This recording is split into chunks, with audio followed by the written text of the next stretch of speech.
கேரள முதலமைச்சராக வி.டி. சதீசன் நாளை பதவியேற்கிறார். கேரளத்தில் நடந்து முடிந்த சட்டப்பேரவை தேர்தலில் காங்கிரஸ் தலைமையிலான ஐக்கிய ஜனநாயக முன்னணி 102 தொகுதிகளில் வென்று ஆட்சியை கைப்பற்றியது. இதில் காங்கிரஸ் மட்டும் 63 இடங்களில் வென்று தனிப்பெரும் கட்சியாக உருவெடுத்தது. இதன் மூலம் கடந்த 10 ஆண்டுகளாக கேரளத்தில் நடைபெற்று வந்த மார்க்சிஸ்ட் கம்யூனிஸ்ட் ஆட்சி முடிவுக்கு வந்தது. இதையடுத்து அடுத்த முதலமைச்சர் யார் என்பதை முடிவு செய்வதில் காங்கிரஸ் கட்சிக்குள் கடும் போட்டி நிலவியது. 10 நாட்கள் இழுபறிக்கு பிறகு எதிர்க்கட்சி தலைவராக இருந்த வி.டி. சதீசனை முதலமைச்சராக தேர்வு செய்து காங்கிரஸ் மேலிடம் அறிவிப்பு வெளியிட்டது.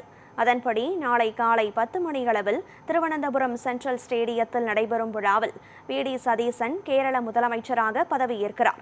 இவ்விழாவில் அகில இந்திய காங்கிரஸ் தலைவர் மல்லிகார்ஜுன கார்கே, மக்களவை எதிர்க்கட்சி தலைவர் ராகுல் காந்தி, மக்களவை எம்பி பிரியங்கா காந்தி, தமிழக முதலமைச்சர் விஜய், கர்நாடக முதலமைச்சர் சித்தராமையா, தெலுங்கானா முதலமைச்சர் ரேவந்த் ரெட்டி உள்ளிட்டோர் கலந்து கொள்கின்றனர்.